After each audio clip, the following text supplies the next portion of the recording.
শালা রুচে সাংবাদিক ওই সাংবাদিকের কথা কয় গায়ে হাত দেয়।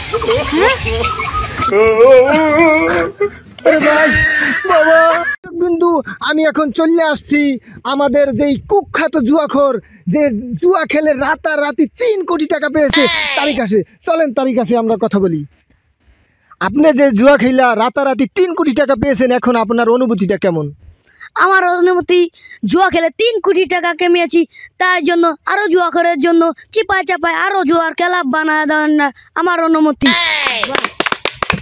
একটা জিনিসই বুঝলাম না, আপনি যেহেতু রাতারাতি 3 কোটি টাকা পেয়েছেন দাদু ভাই আপনার পোশাক পরিচ্ছদ তো খুবই অবস্থা খারাপ, ঘটনাটা কি?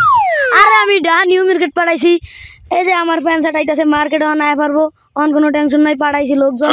ও হ্যাঁ, সে দর্শক বিন্দু সে নিউ মার্কেট লোকজন পাঠিয়ে দিছে, তার জন্য লাল নীল কাপড় চুপুর চলে আসবে, এটা কোনো সমস্যা না। এখন আমি যাইতে আছি তার বউর কাছে, মানে ভাবির কাছে। এখন দেখবো ভাবির অনুভূতিটা কি। আরে ভাবির জীবনে অনেক কষ্ট করছে, দেখা যায় ভাবি ঠিকমতো খাইতে পায় না, লইতে পায় না, অনেক কষ্ট করছে। এখন ভাবি আপনার অনুভূতিটা কি?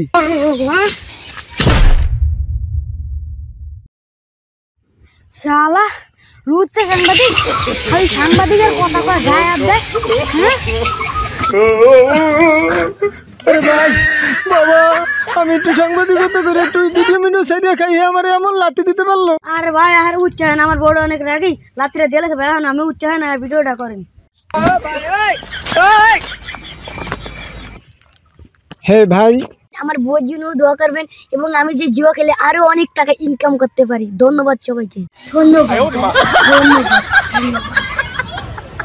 কিরে বেল তুই আর আছে তুই নুয়া কি আর মানে ছাগল করে সব পয়রা রইছে।